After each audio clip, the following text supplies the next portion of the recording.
Join Stella Academy, Goa's best coaching for IIT, JEE and medical exam preparation.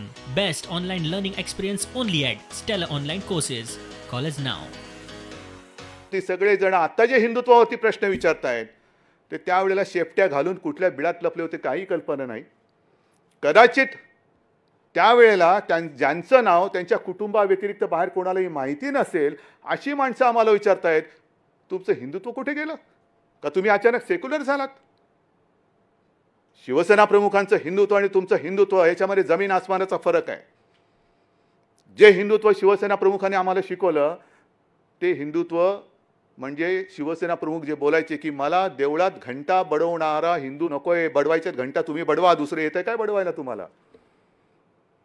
मला अतिरेक्यांना बडवणारा हिंदू पाहिजे. देवळात घंटा बडवा, नाही का करोना आल्यानंतर घंटा बडवा, थाळ्या वाजवा, हेच तुमचं हिंदुत्व. दुसरं काय हिंदुत्व तुमच्याकडे? माय मरो आणि गाय जगो हे आमचं हिंदुत्व नाहीये, अजिबात नाहीये. जसं त्या गोवंश हत्याबंदीचा तुम्ही कायदा केलात, आम्हाला हिंदुत्व शिकवताना महाराष्ट्रामध्ये गोवंश हत्याबंदीचा कायदा आणि गोव्यामध्ये का नाही? मी विधानसभेत जे बोललो होतो की इथे गाय म्हणजे माता आणि पलीकडे जाऊन खाता, हे तुमचं हिंदुत्व. हे असं बुरसटलेलं की नुसतं टोप्या नका घालू एकमेकाला. त्या टोपी खाली मी पुन्हा सांगतो, जर डोकं असेल तर त्या डोक्यामध्ये मेंदू असेल तर त्या मेंदूला पहिलं हिंदुत्व म्हणजे काय हा अर्थ तुम्ही तुमच्याच सरसंघचालकांकडून समजून घ्या आणि मग खरडेघाशी करा.